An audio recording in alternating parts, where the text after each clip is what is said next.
Tsy haiko va say nanino anay fa zahay te hialy aminao. Tsy blème zao fa zay mangataky de omena.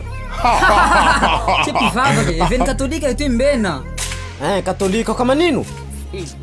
Katolika? Amin'ny anaran'i Jesosy tonga de misy mamangony ao.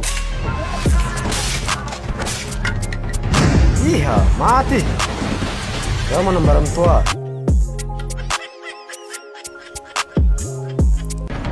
Zao. Rava hinao rey. Dito ko man tsy tomboka lao ny tombonao ty.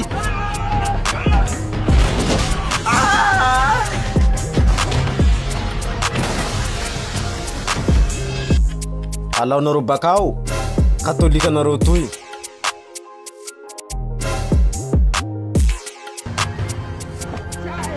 Zaho rôly zay matovy anao aloha. Mety be fokoa raha bereo matoa nandoako. Amin'ny ako lity. Tsy haiko.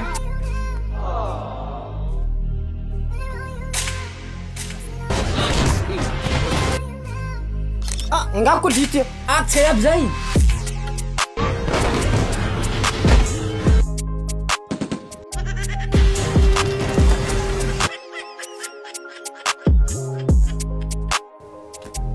Ia, eu ia.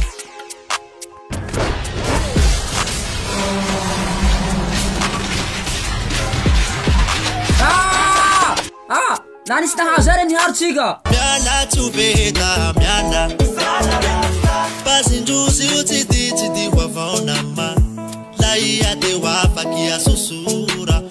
Problemu na ulaku mapesa lua. Video komedi tuliara MTV. Fanlihiro vumivula vandina ula chihume. Faonando awelze. Emetina suwe akwatino. Nando aweze video comedy tuliara MTV sila ni inspira kiro milaminye amali falano ampi umehena